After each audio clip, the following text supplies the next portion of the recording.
Is that something you'd say it's a bit more difficult as a keeper to get noticed and get opportunities than as an outfield player? Because even at Rising Ballers, you'd see the skills of the attacking players, see the goals, but it'll be a bit harder to obviously notice you being consistent, pulling off saves.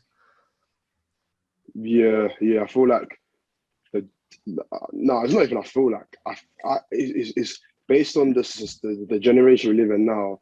Forwards are more celebrated than like the defenders and the goalkeepers. So, like, end of the day, like goals win you games. Goals keep managers in jobs. Goals are what people pay their hard-earned money to go and watch their favorite football team or players at the stadium. So, when you're at the opposite side of the spectrum and you're trying to keep the ball out of the net, you're going to be less celebrated. And if you're outfielder and you score goals, that will be highlighted more.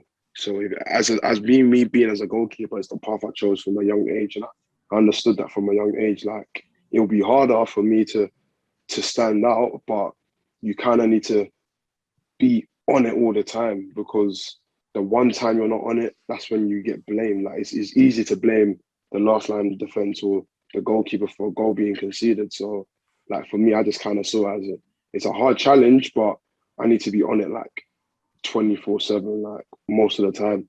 And if something goes wrong, I'll hold my hands and hold my hands and take full responsibility. But if I give it my best, like I always saw it as if I give it my best, there's no more that I can do, and I can be proud of my efforts. And thankfully, like things have worked out much better than I expected. But I just feel like I've still got a long way to go. Like personally, another experience I had was when I was playing in different stadiums and stuff. I was at Hendon.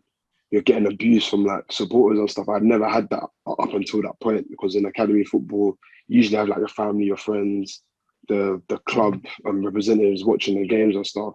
So I'd never really been in front of a hostile crowd or anything, and being given the abuse and having to block it out. So yeah, it was tough, like, but it was probably things that was needed to.